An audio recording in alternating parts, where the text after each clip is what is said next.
intentions anyị nwere na Jamisa nke Chief Moses Okorama the Repose mkpụrụ obi ezi ike na ndokwa, Mrs. Rita Onyedimma mkpụrụ obi ezi ike na ndokwa n'udo, Cecilia Igwe Ebuike Chukwu nabata mkpụrụ obi si na Jamisa na anyị na-ayọ ekele Chineke maka ebumnuche nke Sir Anselm onye na-ekwu and Lady onye na-ekwu onye mekwu na yọkwa Chineke ngọzi maka birthday celebration nke Ụzọma Akụjọ na anyị na-echeta n'ụzọ pụkwara iche ezumike mkpụrụ obi Anthony Onyekwere. Intentions ndị ọzọ niile anyị ji bịa na anyị na-ayọ ka Jamisa bụrụ Jamisa ngọzi n'ụzọ pụrụ iche, na Chukwu gwara Adam and Eve ihe ọbụla ịkpọrọ ihe ndị a ka ọ ga-abụ. Gị kpọọ ha anụ ha bụrụ anụ, gị kpọọ ha osisi ha bụrụ osisi. Mana mgbe anyị na-ekwu mass anyị si ha awụ healing mass, ọ ji awụ healing mass. Gị kwuwekwe mass si ha awụ mass of blessing, ya wụrụ gịnị? Mass of blessing, na Chukwu nyere anyị ike ịkpụ ya ahụ, and anyị kpụ ya ahụ ya emezu otu ahụ si mee. Ka Chineke na site na ngọzi pụrụ iche na Jamisa na onye ọbụla zọbatara ụkwụ ebe a, ekpere m ka Chineke mee ka onye ahụ si yes. Ngọzi Chineke rurere m aka n'ụzọ pụrụ iche.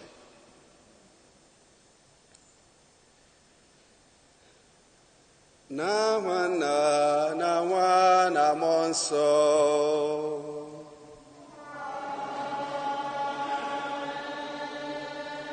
Ka ngọzi nke onye nwe anyị Jesu Kristi na ịhụnanya nke Chukwu na ịdịkọ n'otu nke Mmụọ Nsọ na-enye dịrị unu niile.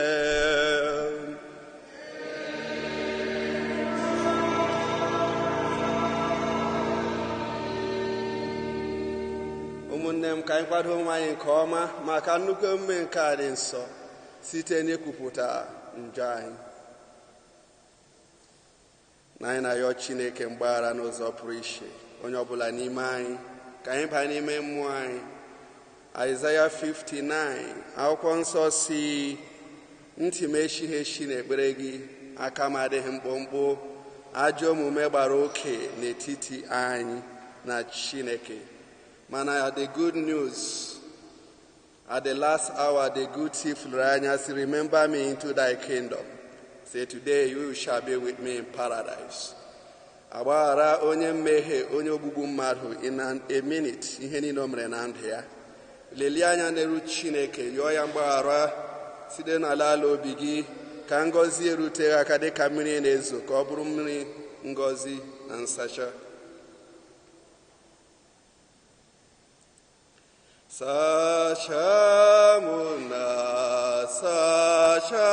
Sachamu were mmiri n'ọbara sachamu Chineke onyere m ma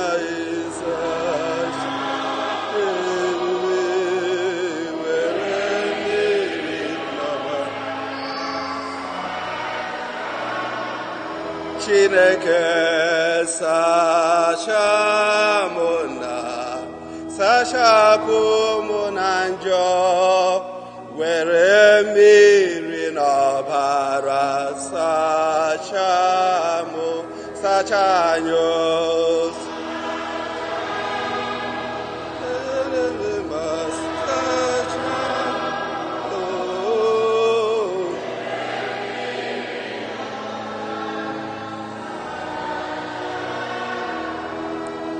Ejila mmehie akwanye ụgwọ ọrụ, Jizọs were amara kwanye ụgwọ ọrụ, amara gị ka mma.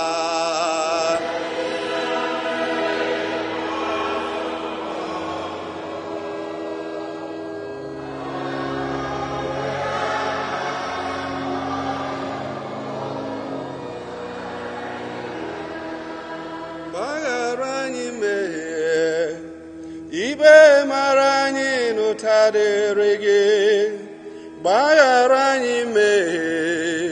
Ikpe mara m n'ụta dịrị gị.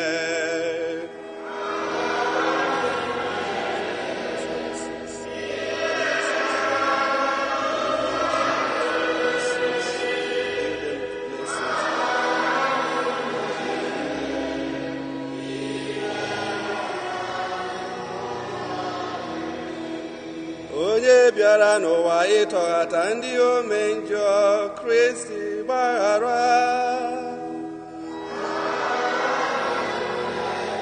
Onye ọma Chineke biko gbaghara m mmehie m niile. Ikpe mara m onye nọ n'aka nri na-arịọtara ndị njọ ahịhịa. Onye nwe anyị gbaghara m mmehie. Onye ọma eze m bịara ihe kele m. Onye dị ebere gbaghara m mmehie m niile. Ikpe mara m.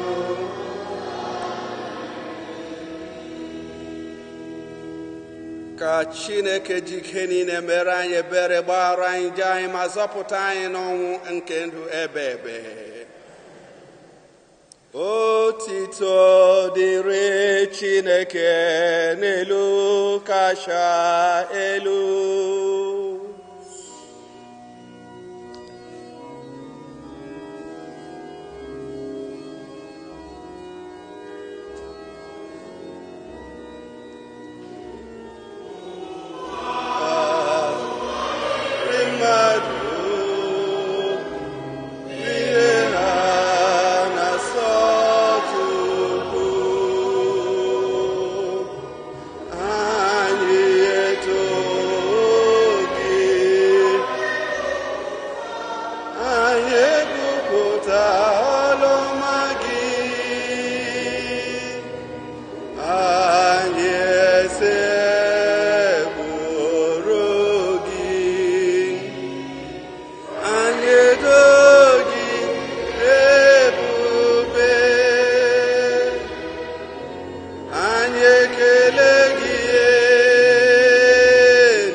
kachasị dị n'elu, sọ n'ebube Chukwu nna. Amen, amen,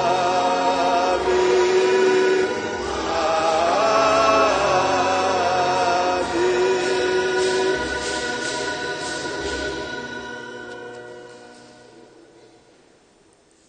Ka anyị rịọ arịrịọ.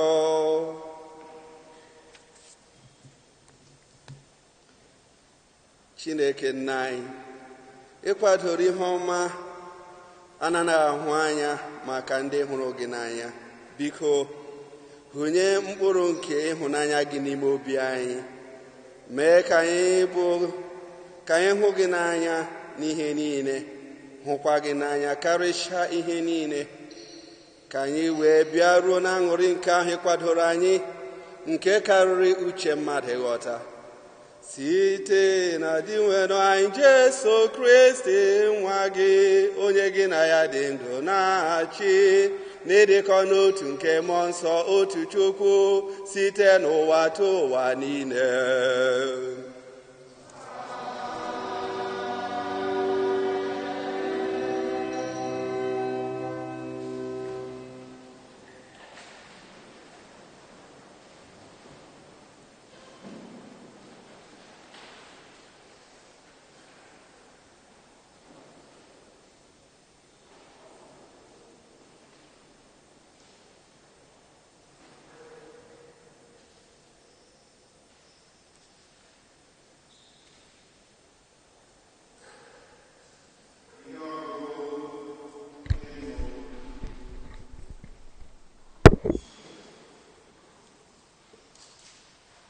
Ihe ọgụgụ ewetara n'akwụkwọ onye amụma Aịzaya,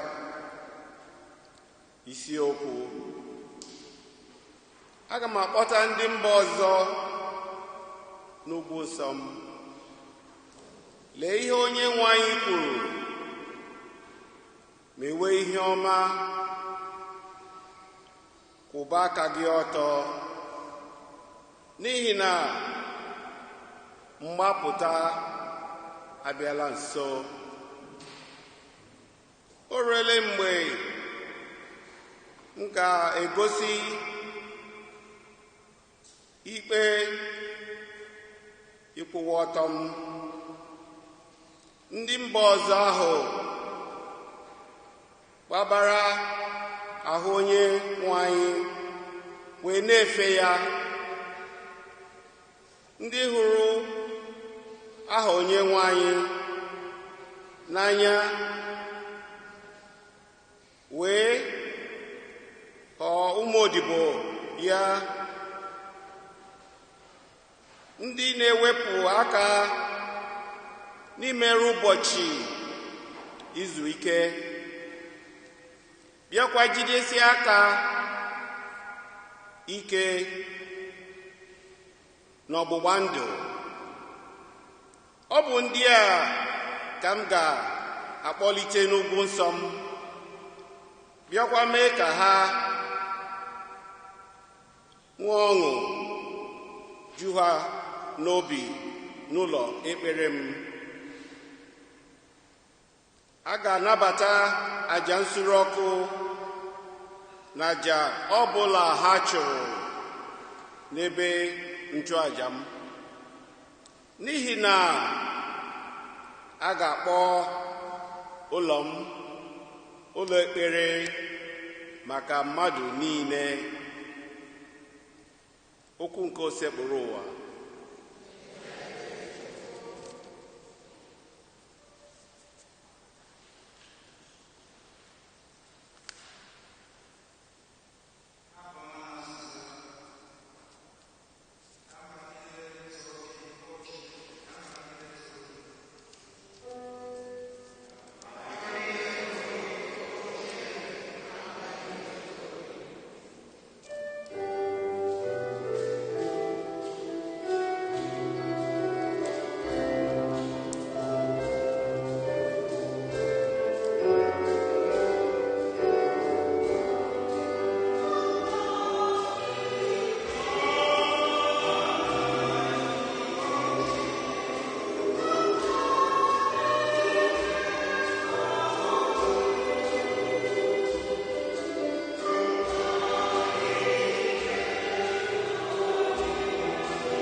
n'akwụkwọ ozi Pọl dị asọ degara ndị Rom isiokwu ewetara isiokwu abịa n'ihe gbasara Izrel,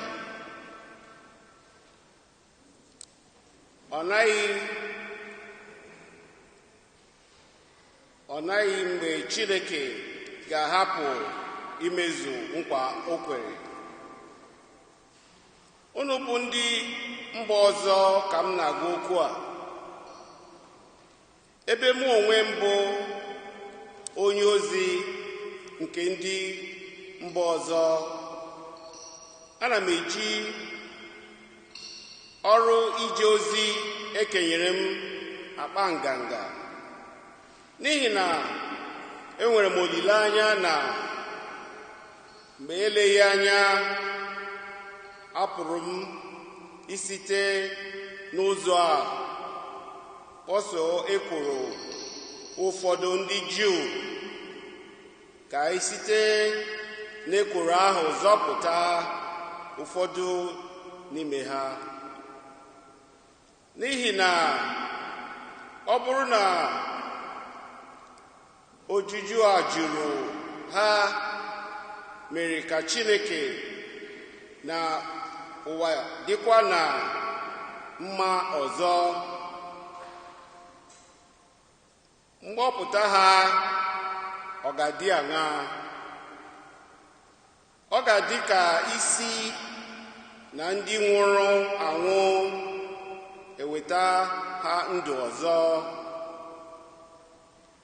Amara Chineke nyere na ọkụ ọ kpọrọ enweghị ike ịlaghachi azụ, ya nye mmadụ onyinye ma ọ bụ họrọ mmadụ, ọ dịghị eme ya nke ha. Dịka ọnụ nwe ọnụ ndị mba ọzọ si gbanwoo, ghara ibuso ndị na-anụpụrụ Chineke isi, bịakwa n'oge ugbu a bụrụ ndị a na-eri uru amara Chineke n'ihi ịnụpụ isi nke ndị Juu. Emechaa otu ahụ kwa ka ndị a na-enupụ isi n'oge ugbu a, sọsọ n'ihi amara emere unu ka esi erite uru amara. Chineke tụrụ mmadụ dum mkpọrọ n'ime ekweghị ekwe ha, ka o wee mere ha niile ebere.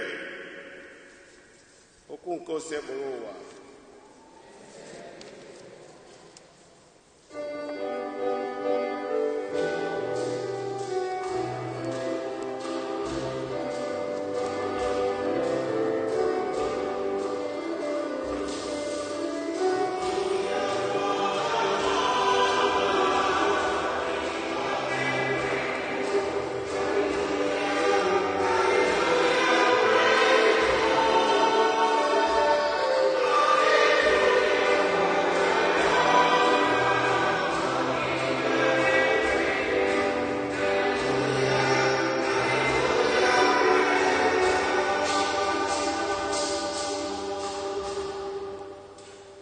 Chineke ọrụ mmadụ wee binyere anyị. O nyere ndị niile nabatara ya ike ịghọ ụmụ Chineke. Haleluya.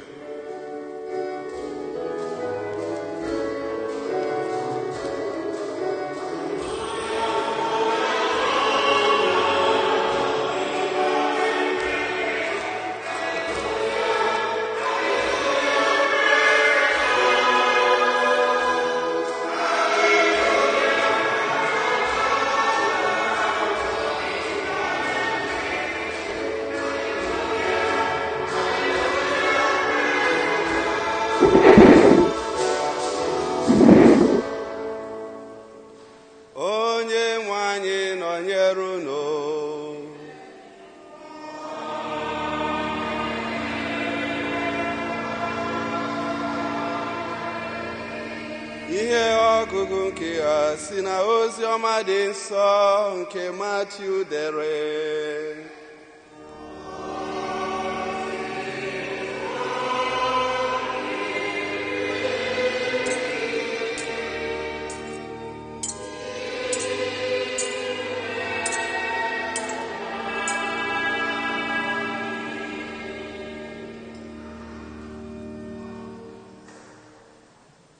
Jesu siri n'ebe ahụ pụta gawa n'akụkụ obodo Taya na Saịdọn.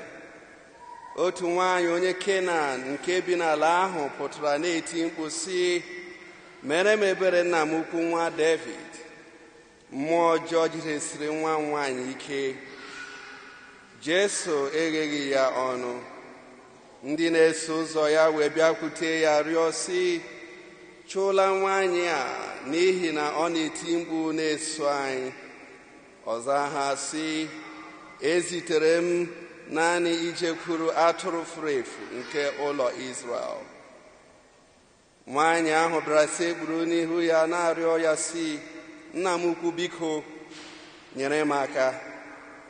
Jesu aza ya sị, ọ dịghị mma iwere nri ụmụaka ga-eri tụpụrụ nkịta. Nwaanyị ahụ zara ya sị, ee nna anyị, ọbụladị ụmụ nkịta na-eri irighiri nri nke siri n'okpokoro nna ha ukwu dapụ. Mgbe ahụ Jesu zara ya sị, nwaanyị, okwukwe gị buru ibu, ka ihe niile na-achọ mezuore gị. N'otu oge ahụ, ahụ rịrị nwa ya nwaanyị mma. Oziọma nke osebụrụ ụwa.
Amen.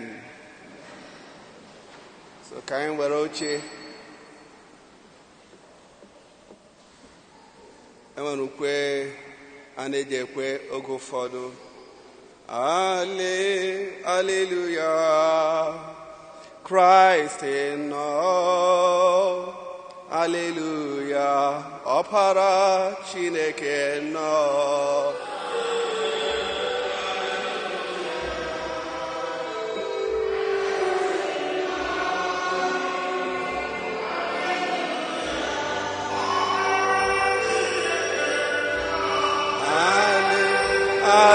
Hallelujah, amen.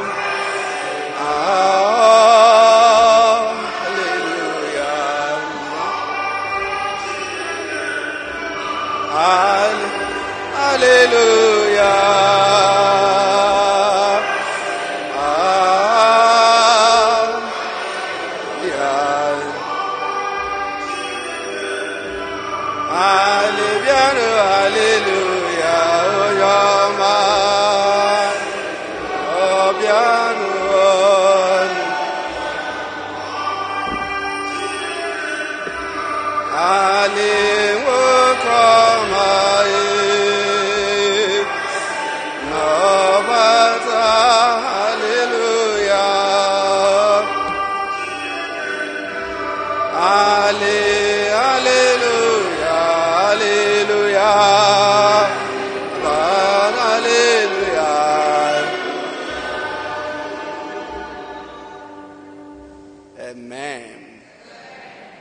Christ nọ. Hallelujah. Ihe na Christ akwụkwọ nsọ the first reading sọ na-abịa. Amen. Ọ sị ndị ihe na-esiri ike ndị na-ebe akwa na onye nwe ụwa na-eme gịnị abịago. Onye nwe ụwa n'ebe a n'ugbu a. Hallelujah. Okwu m na-ekwu abụghị okwu mmadụ, ọ bụ okwu Chineke. The word of God is spirit and life. And okwu Chineke je wede ndụ and o je wede ọtụtụ agbụ. And enwere m okwukwe siri ike na ihe Chukwu na-eme ebe a n'oge a na ọ bụ ihe ọ kwakorela ime tupu m abịa n'ụwa. Enwere mgbe Chukwu na-eme ihe mmadụ eche na ya mere mana ọ dịghị ya mere, mana Chukwu ji eche at the right time. Hallelujah. So ekpere mbụ ka Chineke mee ka ngọzi ruo ndị niile nwere obiọma aka. Ihe na ngọzi Chineke ji abịa kwude ndị nwere obiọma. Ihe na ọ sị ya kwụọ aka gị meghe ya bịa nọnyere gị n'obi gị, mana ka onye ọbụla nwee obiọma n'ụbọchị taa. Hallelujah. Now, ka ihe Kraịst ji kwuo okwu dị ike taa na nwaanyị abịakwuterie ya sị ọ dị ha mma ka e were nri a na-enye mmadụ ga-eme gịnị nye nkịta. Akwụkwọ aha dị ike. Ụfọdụ enwere onye na-amị ya na-ekwu yesterday ya sị Christ was impatient and rude. And ọ bụ hem nwa na-echekwa in the past. Mana n'ụtụtụ a mmụọ m si no that Chukwu Christ bụ Chukwu, ọ naghị eme mistake. Ọ bụ mmadụ na-eji echegharị ihe o mere anyị agọta ihe anyị ekwugharie. Ka ihe Jesu ji kpọọ nwaanyị a sị ọ dịghị mma ka e were nri a na-enye mmadụ enye gịnị nkịta.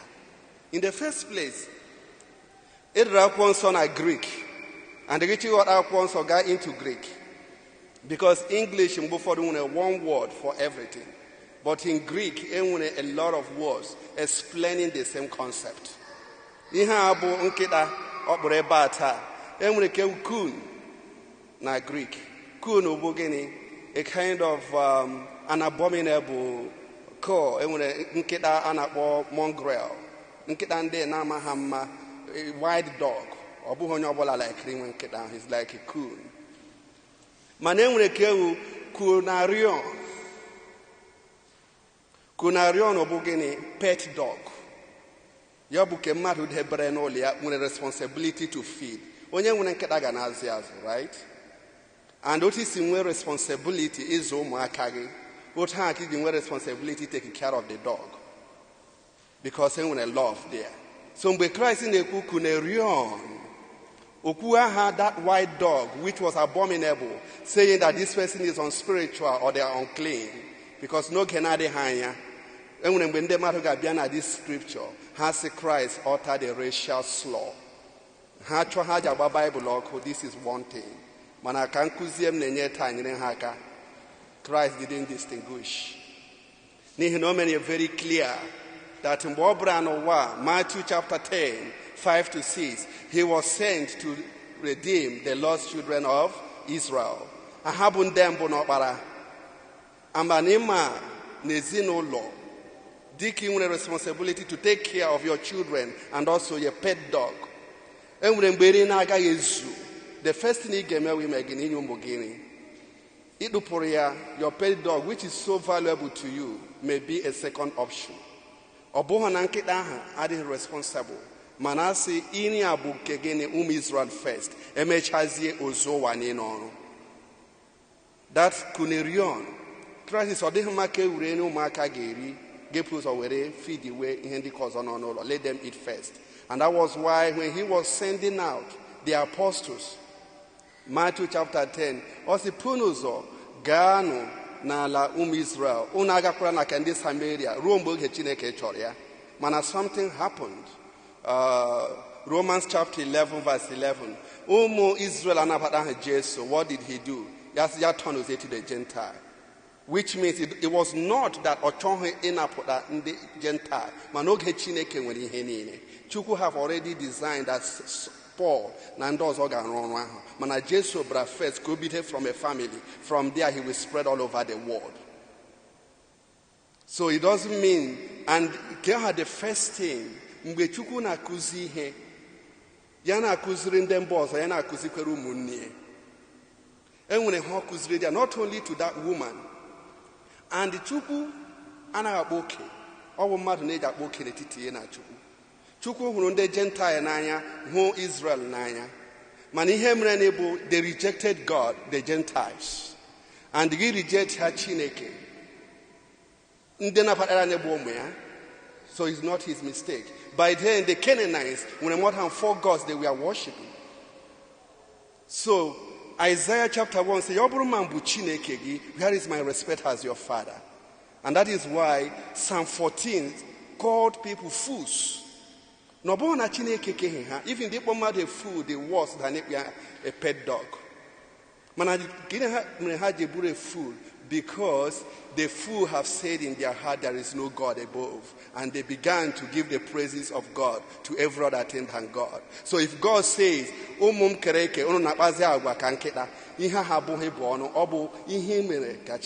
describe.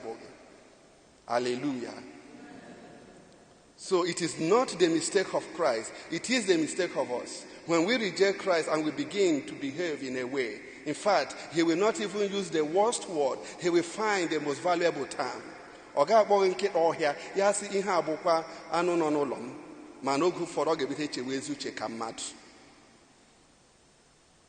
Hallelujah. So, but that woman understood very well. The Lord was teaching the woman. And at the same time, the Lord is going to teach the apostles. Because there is a setup right here now. In this gospel passage is going to take us to Luke chapter 18 verse 1 to 8, when the Lord talked about the persistent widow who was knocking and knocking. Even if this widow deserves in honor, man, due to his persistence, I am going to do what? Grant that petition. Amen. Now, who is that widow? When you look at in today, also the woman say the woman and the daughter. That does not happen in the Bible. The Bible always calls the father of the child, according to Israel culture. Describe that the not there is not supposed to be there. Just like Matthew's Gospel, chapter 1, chapter 2, they will always describe Mary and Jesus. The mother and the son went to Egypt with Joseph. The mother and the son were told to come back with Joseph, because the Bible is telling us Joseph is not the real father, but he's the foster father. When you read the real history of Israel, Hagagwagi, David and Solomon and Adonijah, and Adonijah and Nebuchadnezzar, so they always go after the male figure. When they start talking about the woman and the child, it means that the woman must be childless. I mean, maybe without a husband. Now, Jesus appeared kuziere that woman. Na ezioku amkerunu mana una hapulam mana aga mupremike goziunu. Ya tona aran kuzikwere Israel. See, look at this woman persisted, and I granted her petitions, even though she was not righteous. Now, how can I not grant your own petition, this Jewish widow, if you can persist and be asking and asking? If I can grant it to a Gentile, why can't I grant it to you? So the Lord was using that to tell them that when he came on a widow, can't I do it for my children, the Jews? Why should they give up asking? Why should they give up asking? Why should they give up praying? Hallelujah. He's setting up. Yana kuzirin dozo, yana kuzikuregewa. Oku Chineke na ana abiro fonye. And when you read it, gaho that obharonyu kubharonyenda. Hallelujah.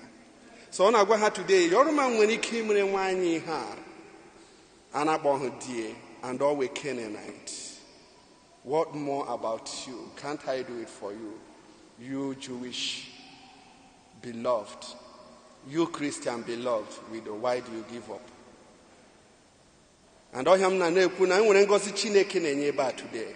ụfọdụ n'ime anyị ekpele ekpere for long. The word of God is biotic. The word of God is active and alive. Ka a na-agụpụta ya enwere ihe Chukwu na-emezu ebe a today. And him chọrọ ime we pass some decrees. Amen. Ọrụ ebube Chineke dị ire. And oge ụfọdụ Chukwu anaghị eme ọrụ ebube n'ihi na ọ chọrọ ka ahụ ya no. And Chukwu ji eme ọrụ ebube n'ihi na ọwa akara Chineke. Remember when John the Baptist sent some of the apostles, his disciples, go and ask Jesus, are we still expecting another Messiah? Go and tell John, the blind see, the deaf hear, the kingdom of God has come on it. Amen. Na ngozi Chineke na-enye gị n'ụbọchị taa, ọ bụkwa akara Chineke.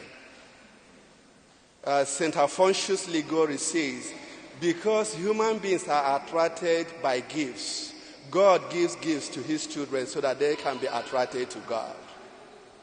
Na mgbe Chukwu na-ekesa ngọzi, ọ bụkwa iji nweta mkpụrụ obi gị. Dịka ọ na-enye mgbaghara iji nweta mkpụrụ obi mmadụ, ọ nakwa enye ngọzi iji nweta mkpụrụ obi mmadụ. So mgbe a na-ekwu okwu gbasara ngọzi Chineke, don't think that it is extra biblical. Ọ ihe akwụkwọ nsọ na-akụziri anyị. Amen. Na enwere ndị na-ebe a for a long time.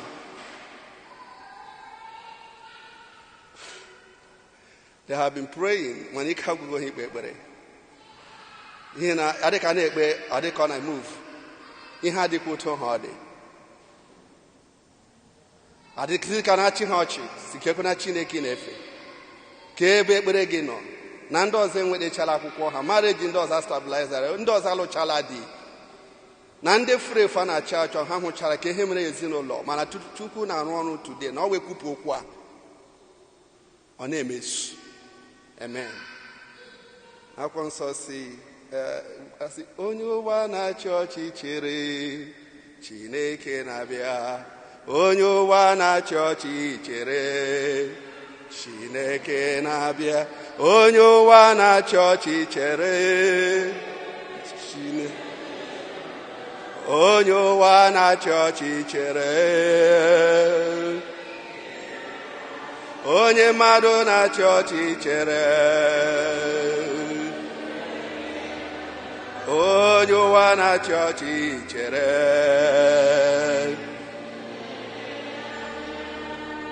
Gebia gewezi ya si ọ na-abịa ọsịsọ, biko chere ya, biko chere ya, ọ na-abịa ọsịsọ. Amen. Enwere ndị Chineke ha na-abịa n'ụbọchị taa, and in the next 1 year ha ga-ahụ na okwu a ekwurie na mmụọ. Amen. Na mbụ enwere one place ebe a gara je na-eprechi. Achọghị m ikwu ma ọ bụ mụ ma onye ọzọ ka ekwuo ya taa. And 7 days ka preach ebe ahụ. Ọ bịa bụrụ na enwere one man free for 17 years. Family amaghị ebe ọ nọ. Achọchala ike agwụ ha si ofu ole. Na mana eme ụfọdụ ihe na-eme, ọ bụkwa ụfọdụ ihe eke na-akọ, mana enweziri ihu agbara n'ọnụ obodo ahụ, ha si ka ekilie ya. Ka a haziri n'ime si ka ekilie ya, bịazie nwere ọchịchị ndị ukwu kara aka n'ọcha n'ime ya. Olezi anya na-azụ ya, abịa hụzie ebe eji ihe dị ka ntụnụ kpọpawa ha ndị mmadụ. Ekwuzie si a ga-agọzi ime ọhịa gbutuo osisi a, ndị niile eji ka Chineke na-akpọ ha abụ. That was on the 5th day. On the 7th day, ka nọ na-emechazi retreat. Lekwezi machine kwa mmadụ na-abịa na the crusade ground. Elezi anya family the man na-asị ihe ọwa egbe a. Abịa chọpụta na onye a nọ n'Italy and was in the prison. And ehie ha gbubiri ọjịa ka Chineke dọrọ ya bụ. And he was back. The parents are home. Because a decree. Ọ bụla ndị eji eji. Ịmasị nwere ike ịnọ mgbe ụfọdụ gị na-ekpe ekpere ka Chineke tọọ ndị eji eji agbụ. Enwere mgbe m na-aba n'ekpere, ụfọdụ na-aba n'ekpere, ụmụaka ndị kidnapụ, gaa nrọ gị ikpe ekpere, gaa hụ angels, agaje gbabie ụdọ ji, ụmụaka gbapụta. Without prayer, nothing can happen, but with prayer, you conquer the spirit world and the physical world. Ya ka anyị na-ekwu ekwu ndị a na-achọ achọ ọdụ ezinụlọ unu, Chineke onye ike niile eji n'aka. ọ sị na nwaanyị bịaba nweta nwa ya recover in no distant time ka Chineke na-eme ka ndị niile eji eje ka akpọ ha agbụ ka ha lọghachi ebe nwe ha n'aha Jizọs, na ndị niile kwere na ọ ga-emezuru ha ma ha na ha achọ. The second time a na-ekpezi ekpere bụ ọzọ abịa lezie anya na mmụọ ya bụrụ nkwụ chara acha, nkwụ ha acha bịa na dịka na mkpụrụ ya na-adasị n'ala. Adịghị bịa n'ezinụlọ a ụmụ agbọghọbịa adonye na-alụ ha, ụmụnne anọ adonye na-alụ ha di, mana mmụọ Chukwu na-egosisi oge ha achara na ọ bụghị ihe ha mere, ọ bụghị ihe nna mere, mana Chineke abịala end that drought. Agwara m gị 3 of them lụrụ di on the same year, 3 married. Na enwere ndị n'ebe a na-achọ di Chineke onye ike na-ede n'aka. The drought has ended in the name of Jesus Christ. Ka nkwụ ha chaa n'aha Jizọs, because okwu Chineke bụ mmụọ, and mmụọ ji emebi ihe ọbụla nọ n'ime mmụọ. Ụmụ Chineke nwere onwe ha. Ka mmadụ na-ege ihe a, ka Chineke narị otito mgbe ọ ga-emezu. Abịazie bịa nwee ndị na-agụ akwụkwọ. One lady anọ na-ekpere ekpere, ọ dị very smart as an 8-year-old child, very smart as 9-year-old. Ọ bazie junior high school, ọ na-akwa enwetefu AA ya na-enwezi hedeka D and B. A na-echezi gịnị mere, mana enwere ihe Chukwu mere gosiri na mmụọ, na ndị mmadụ na-enwecha anya ukwu n'ebe nne na nna nọ, ha enwekwa anya ukwu ebe ụmụ ha nọ. And oge ụfọdụ ga-ahụzi onye na-agba first a na-agba last, mana Chineke ji emegharị ihe niile n'aha Jizọs. Ka Chineke bara bịa mezie okwu, onye niile na-enwe DD abịa end wezie with what? Masters program o mere last year. Ihe endre every class ya enwe A and A. Ya si ha nwere ike ime na onye ọbụla achịala ọchị na family dịka ọwụ onye iberibe. Adị ahụ na-akpọ ọbịa ma die na-akpụ ya ahụ niile dị iche iche. Mana Chineke na-egosisi ụbụrụ onye a na-aghọ nkọ mana enwere ha ji kpuchie ya ụbụrụ. Mana mgbe oge Chineke na-azụrụ akwa mgbochi etiwa, ka akwa mgbochi dị ụmụ Chineke na-atiwa ebe a n'aha Jizọs. Na onye Chineke nyere ụbụrụ A ga-enwe A. Akọrọ mmadụ agaghị egbochi onye Chineke. Abịa na-emezi osi nwaanyị a today, the Lord gwara ya si, n'ihi na ị nwere okwukwe dị ka ndị Jew, you are now adopted into the Abrahamic family. Na ị ga-anata ngọzi dị ka ụmụ Jew. Na nwa gị nwaanyị a ga-eme gịnị? A ga-agwụ ya. Na enwere ndị n'ebe ha na-achọ akwụkwọ for many years. Ha chọrọ iwe citizen, but agwa ha si don't belong here. Mana Chineke si n'ụbọchị taa, Jesus si go, it is well with you. N'ihi na oge ha erule na ịghọziele a citizen. Chineke nyere ya akwụkwọ ahụ. This word is spirit, this word is life. Onye mere nke ọma ihe ọma esochie, mana achọrọ m ka onye ọbụla na ya n'obi ọma. Na mgbe ọ na-emezu ka anyị kwupụrụ ya na-apụ, unu amana na ọ bụ Chineke mere, ọ bụghị mmadụ mere. Na enwere ndị ụmụ ha nsogbu from one prison to the other, addiction to the other. Anasị ha ọbụkwa gị mụrụ ụmụ a. They are not in their senses. Mana Jesu batara n'ezinụlọ nwaanyị a today, ọ sị nwa ya nwaanyị nwere onwe ya ahụ adịghị ama, ka ndị niile ụmụ ha na-agba ọghara ebe niile ha n'ugbo, ka Chineke na-atọ ha agbụ n'aha Jizọs. Gị na-elezi gị si ha ọbụkwa nwa m.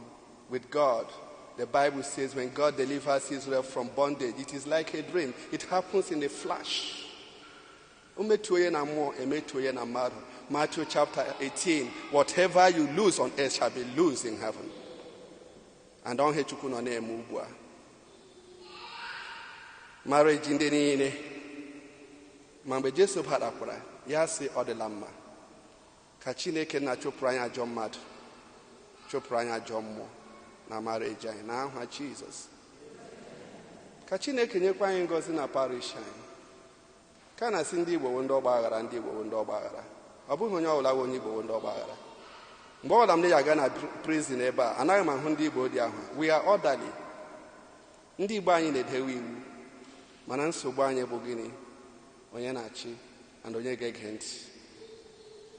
Anyị adịghị ungovernable. We are very responsible. Chineke na ga-ewetukwuru anyị ndị niile mere ya dịka ndị ungovernable. and I am responsible, and we will grow. In Jesus' name.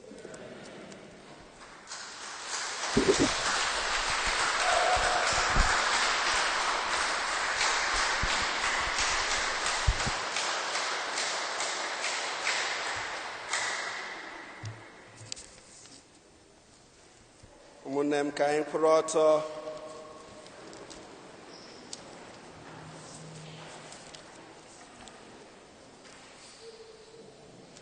Ekwe m n'otu Chineke, nna ji ike niile, onye mere eluigwe na ala, na ihe dum a na-ahụ anya na ndị a na-ahụ anya, ya na otu onye nwe anyị Jesu Kristi, so otu nwa Chineke mụrụ, nna mụrụ tupu ụwa tụọ ụwa niile, Chukwu na-asị na Chukwu, ihe si n'ihe, ezi Chukwu si n'ezi Chukwu.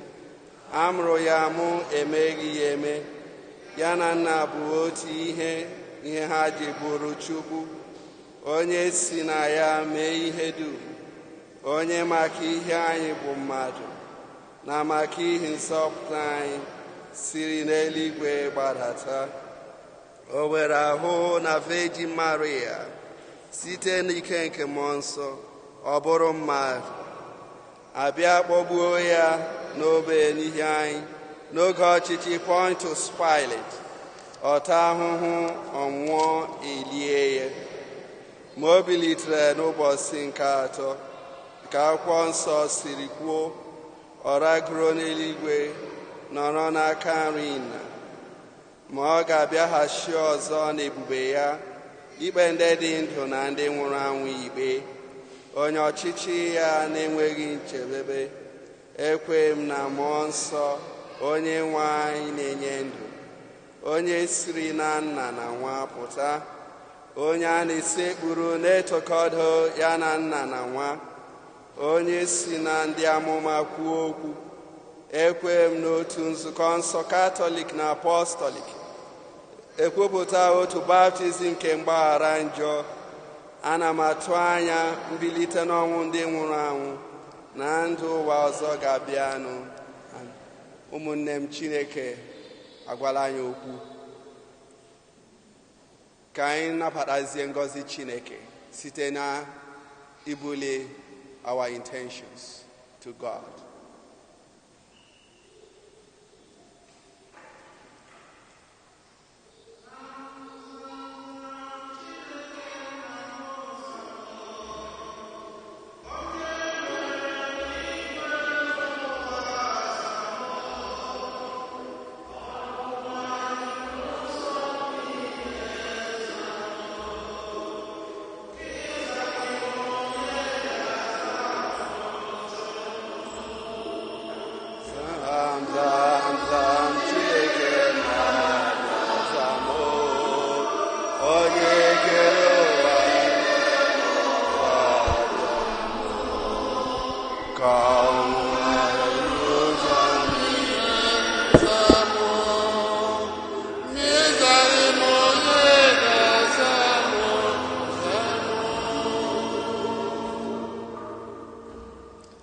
Maka Pope Francis na ndị niile echiri echi n'ụka, ka ha kwudosi ike ị na-agbasa ozi ọma nke Kristi n'ụwa niile, nke ga-eme ka ndị otu Kristi ghara ị na-ada mba maọbụ ị na-enwe obi ịjụ oyi n'ife Chukwu. N'ịzaghị m onye ga-aza m Chukwu, zam Chineke na-aza m, onye kere n'igwe n'ụwa za m, ọmụma juru ụzọ m niile za m. N'ịzaghị m onye ga-aza m,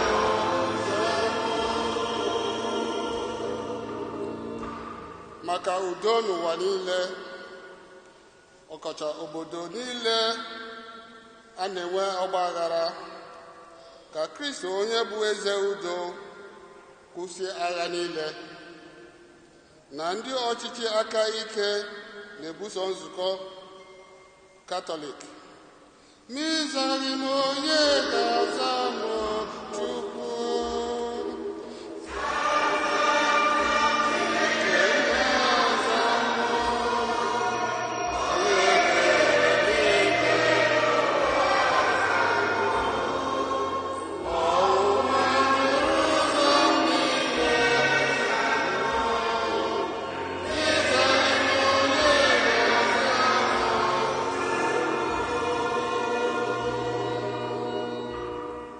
Maka ndị niile na-enweghị onye na-enyere ha aka, ndị na-enweghị ọrụ, ndị na-achọ akwụkwọ eji anọsi ike n'obodo a bụ Amerịka, ụmụaka nne na nna ha nwụrụ anwụ, ma ọ bụ ụmụ nwanyị ajadu, ka Kristi na-echekwa ha oge niile. Zam Chineke na-aza m.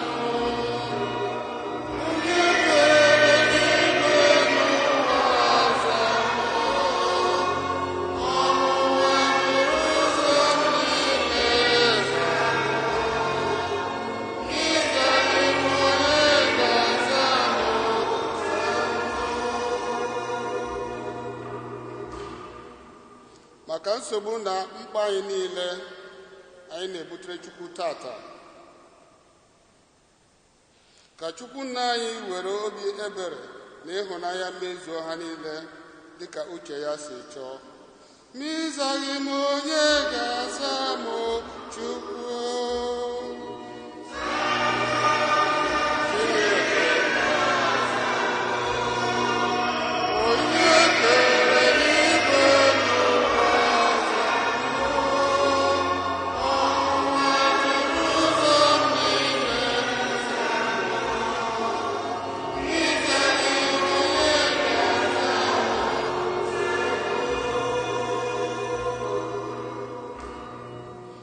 Maka ụmụnne anyị ndị nwere nsogbu dị iche iche, ọkacha ndị niile na-arịa ọrịa, ma ha nọ n'ụlọ ọgwụ ma ọ bụ ụlọ ha, ka Kristi wetara ha ọgwụgwọ nsọ na obi isi ike. Ma ịzaghị m onye ga-aza m Chukwu.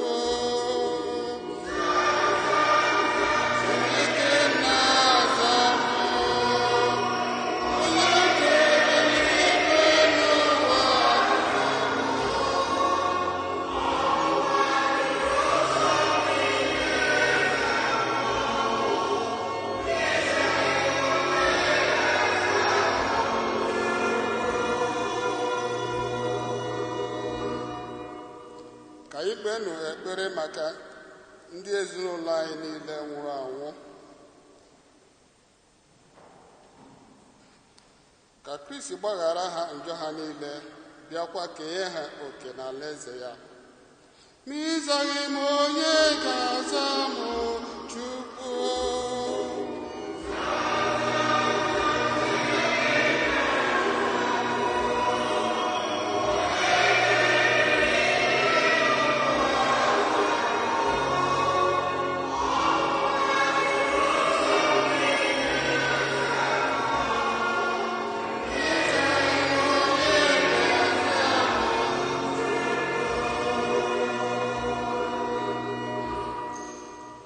Mere arụ,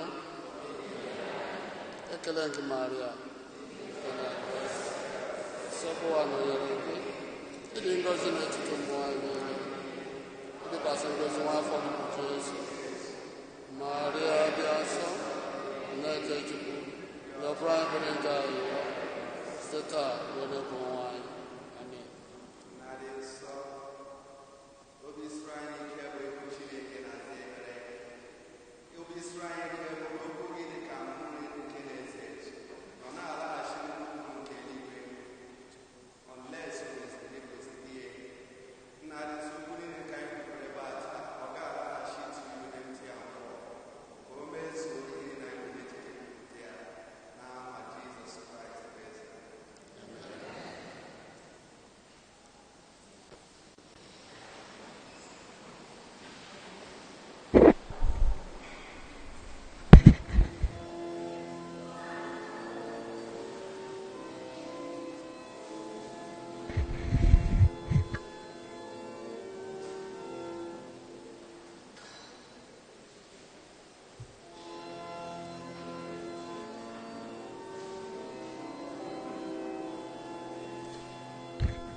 yọbanụ ụmụnne m ka aja mụ na unu bụrụ ihe ga-amasị Chukwu ji ike niile ịnara anụ.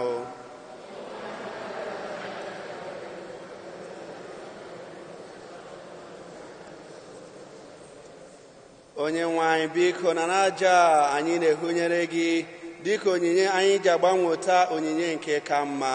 Site n'ihunyere gị onyinye nke a ị nyere anyị, mee ka anyị nata onyinye nke bụ gị mkpa n'onwe gị site na Kristi onye nwe anyị. Onye nwe anyị nọnyere unu.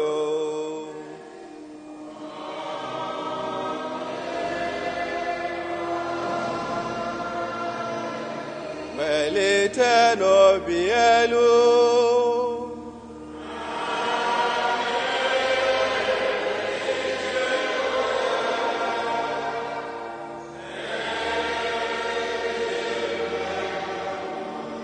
Ka anyị nye n'ụdị nwenụ anyị Chukwu anyị ekene.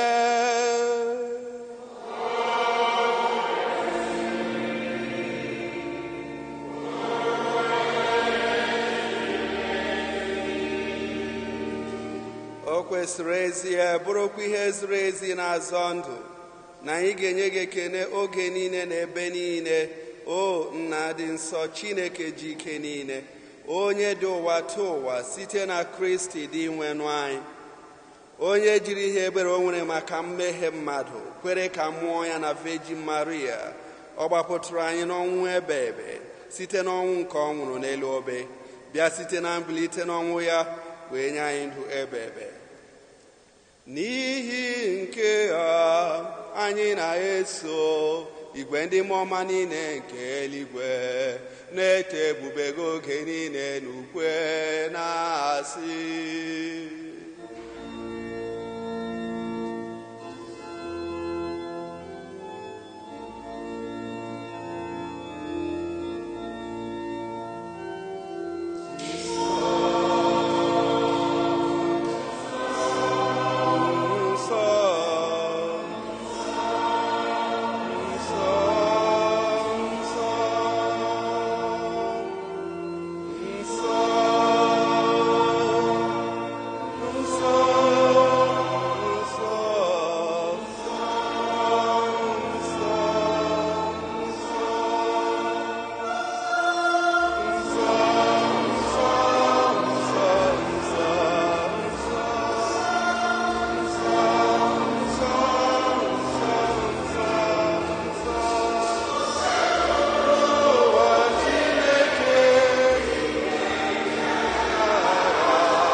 na ịdị nsọ ezie o kwesịrị ekwesị otu ihe niile ikere eke si eto gị site na Jesu Kristi nwa gị bụ di nwenụ anyị, na site n'ike nke mmụọ nsọ ị na-enye ihe niile ndụ na-edo ha nsọ na ndụrụga ndụ niile. Ị na-ahapụ ịkpọkọwara onwe gị ndị mmadụ ndị ga-achụrụ aja zuru oke site n'ọwụwa anyanwụ ruo n'ọdịda ya.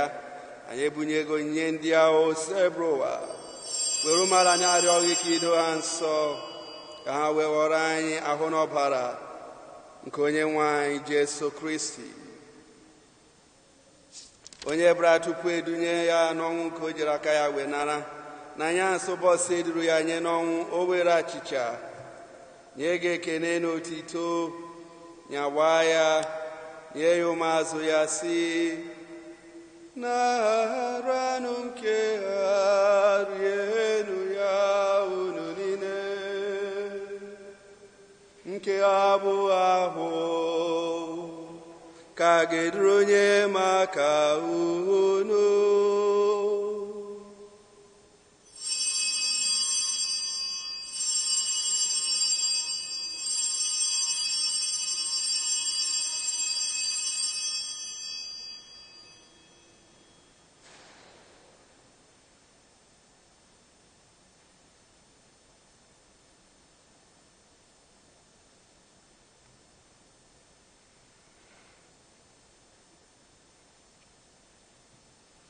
Otu ahụkwa ka o si mee mgbe ha richara nri anyasị, o buru iko mmanya bunye gị ekene na otito, bịa bunye ya ụmụazụ ya, si naranụ nke ha, ṅụọnụ ya unu niile, nke ha bụ iko nke ọbara ka ọgbandụ ọhụrụ dị ebebe, a ga-agba ya n'ihi unu na n'ihi mmadụ niile, ka e were gbaghara ha njọ, na emenụ nke ha na ncheta nke m.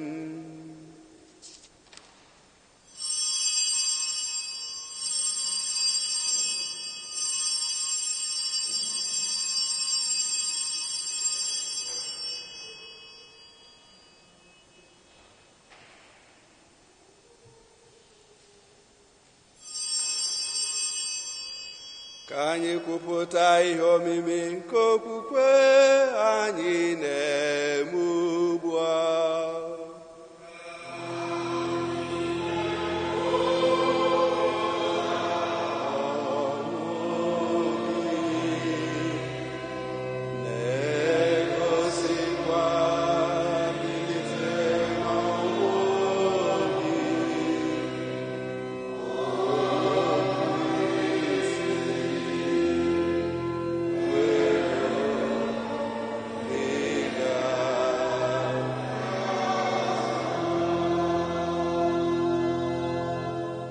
Chineke nna, ebe anyị na-echeta ahụ nke otu nwa gị jiri gbapụta anyị na mbilite n'ọnwụ ya dị otito na nragoro n'eluigwe ya, ebe anyị nọkwa na-eche mgbe ọ ga-abịa ọzọ, anyị ewere obi ekele chụnyere gị aja nke a dị nsọ, aja dị ndụ.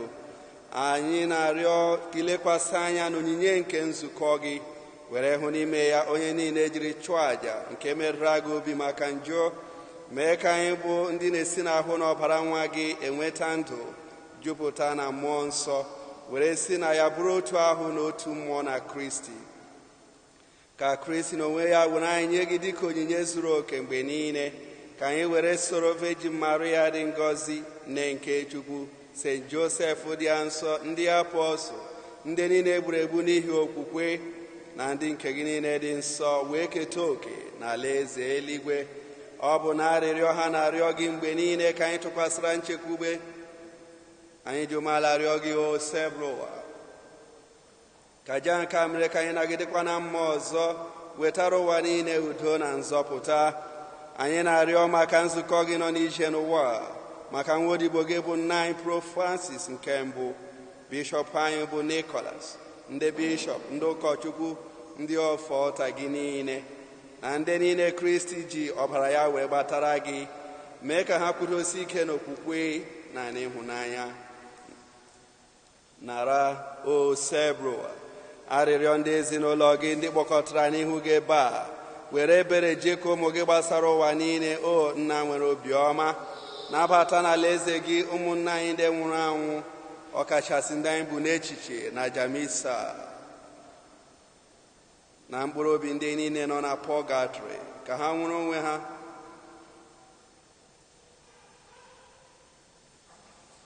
anyị chekwubere iru ebe ha soro ha biri na aṅụrị n'otito gị ebe ebe site na Kristi dị nwenụ anyị, onye site na ya enye ụwa ihe ọma niile.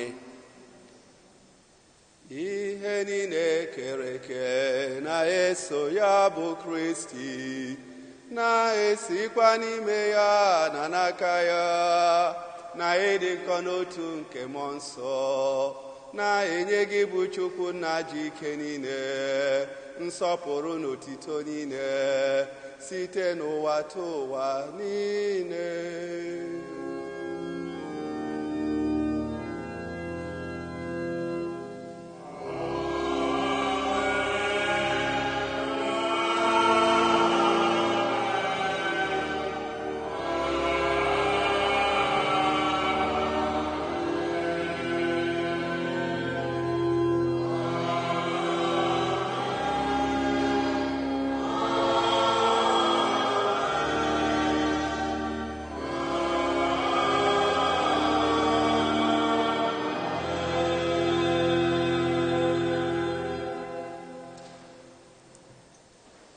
ụmụnne m, ka anyị were ekpere onye nzọpụta anyị kụziri anyị were kpọkuo Chukwu nna anyị nọ n'eluigwe. Ka otito dịrị n'aha gị, ka ọchịchị gị bịa, ka eme uche gị n'ụwa ka esi eme ihe n'eluigwe. Nye anyị nri tata, nri nke mbọsị anyị. Gbaghara anyị mmehie anyị ga dịka anyị si gbaghara ndị mehiere anyị. Ekwela ka anyị kwenye n'ara anyị, ma zọpụta anyị. Anyị na-arịọ gị o seburu ụwa na-ajọ ihe niile. Were ebere nye udo n'oge nke anyị site n'inye aka ebere gị, ka zọpụta anyị na njọ oge niile. Anyị were nchekwube gbara ha nsogbu niile, na-atụ anya maka mbịaghachi nke onye nzọpụta anyị Jesu Kristi.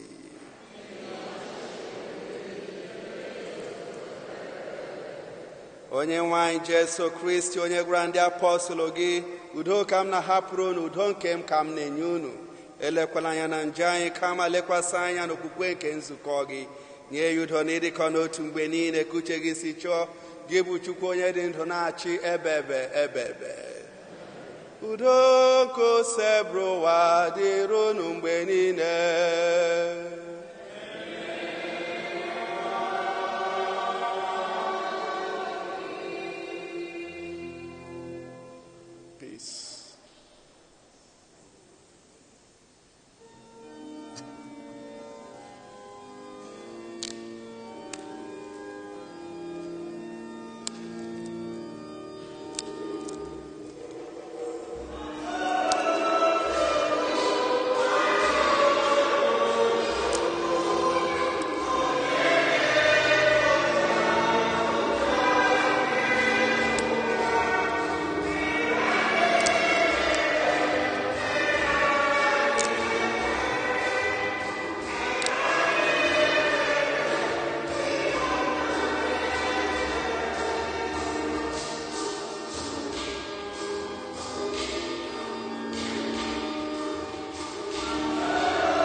atụrụ nke Chukwu.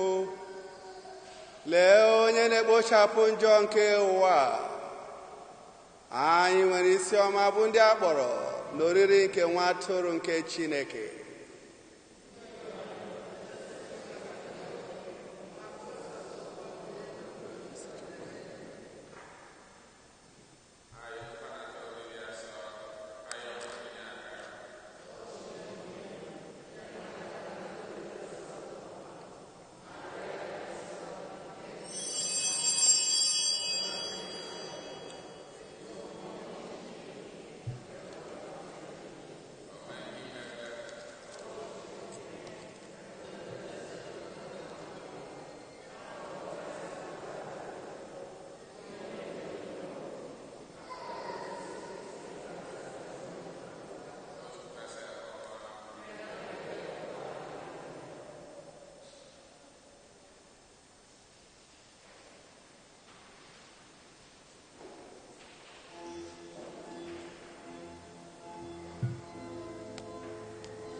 Ka anyị rịọ arịrịọ.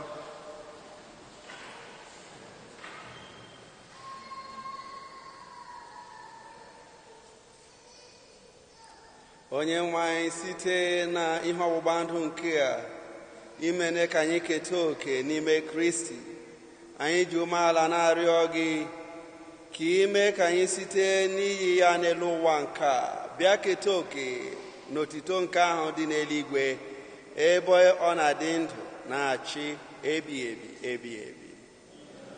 So biko ka anyị were oche. The parish priest wants to say a few things. Father Michael.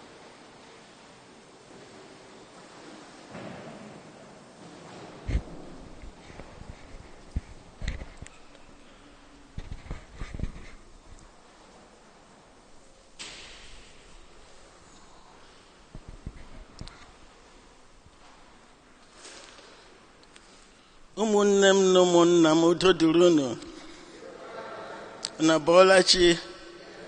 oke ana m ekele Chineke maka unu niile.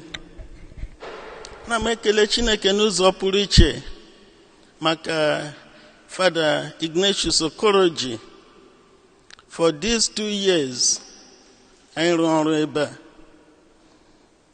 Thanks to your support. I'm a support to Society of Divine Vocations. Vocation is fathers. I wear pontifical right, which means we are under the Pope. We are not secluded to a particular place to work as diocesan priests are. So, I province, American province of the Society of Divine Vocations, in this year's transfer, 15 people transferred from Ebanohen before. For that non 6 to 7 years, somebody, one of them from the Philippines, and on only 9 months in the new assignment before he's taken now from in the Florence Park to Tampa, Florida. So, so Father Ignatius, thank you for your cooperation. Yeah, so now,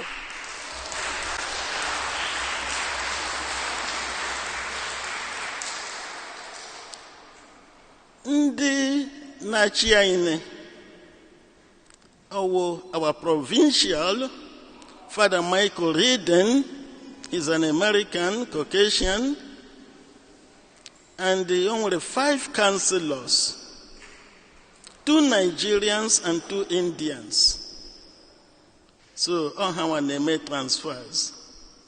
So he transferred, they will communicate to our Superior General in Rome. He's a cabinet. They will know what is going on. So, left to me, I would do it differently. But we are in obedience to our superiors. We took vows of chastity, poverty, obedience. Obedience to do whatever we are commanded to do. If you're asked to go from here to Australia, or to New Zealand, or to South America, or anywhere in the world, we go in obedience. So, thank God, Father is not being transferred from here to Australia. No. He's going from here to New Jersey, to Florence Park, New Jersey, and Brandville, New Jersey. So, from time to time, whenever we need his support, we call upon him. He just drives for around 50 minutes or so to come and help us. Yeah, so as it is now, I see each Mariam and Otaga share see I can now support here from time to time. I am a pele WhatsApp forum, committee of friends, in a pledge dear. Your pledges so that I am reach out to him I know it might be a difficult movement when somebody is used to a place and is being asked to go to another place to continue the work of God in his vineyard. But it's not easy. So I gave me easy for him. I got support here prayerfully, morally, financially, in any way at all we can. I support I see coach of Fuma. And the priest in Akwa Biebe, ya Biakwa Fuma. Yeah, so the continue support to Munianabu for these 2 years. And we report in support to the new priest, the Gabiano. Yeah, so we depend on you. We have only 2 parishes in the Diocese of Brooklyn and Queens. And there's a Lady of Solace, from where I came over here. I worked there for 2 years, and before I was asked to come over here. Another priest, the priest there, Father Shiju, has completed his 6-year term as pastor of that place, is now going to work in Florence Park. And another priest who was there with us from Venezuela, Father Javier, he's going to be the new pastor there. And I now support our parish. This is a vocationist parish, staffed by the Society of Divine Vocations. We do things the way the diocese wants us to do things. There is no other way. And we support the work in the diocese here. The bishops, the clergy, the people of God. So, Father Ignatius, thank you once more. And thank you to each and every one of you. Clap yourselves.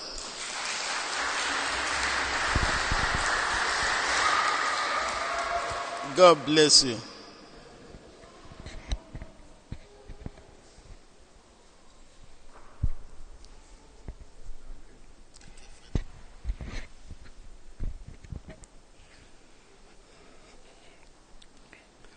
So, mnekele Father Michael, my superior and the pastor, in about 2 years, so that has been a good opportunity for me to meet a lot of people and good people. Nekele, the whole parish. Masun Abu Hezibo Mad. I got a menu on Ngozi at the end. Amen. So Ngozi hanging at the end, Ngozi had the quick, all keep has Mgeku, Ngozi had the Ronyobola. Yeah, for the Nimaya Guahamun Sim Napo, like in the Football Association. So for the Nimehaneba. So last Saturday, in Behana Bra Father Jerome March, I was passing by the Mchore Gani, Mesha Adequakemgra. Because already Achaham Kaha feel obliged. After him, somebody sent off him, I couldn't send off the same week. So it may not be a good time because I know that in her bullying when I know some of you, please, Ntwine as religious praise. I have never been a friend of somebody my friends are the ones who accept God and the word of God. So do not be worried. Because my joy is that you are happy. And then I will still come back and play soccer with them. So I have a reason. So this is a very stressful time. But I know I am living in peace. Whatever you can do, what you cannot do, don't go beyond your means. My peace is that Chineke Mrememi encounter a lot of good people. So because I believe that Ono Chineke na bo asege pogapo. And Yogi me shine he kobia, you go. ma imechabeghị kwuo bịa, then you can go. So Chineke bụ onye anyị na-elere anya n'iru. So ka onye ọbụla n'ime anyị lewekwa anya n'iru Chineke, ka Chukwu gọzie onye ọbụla n'ime unu. Udo dịrị unu.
Chineke mee ihe niile anyị kwuru ebe a taa mere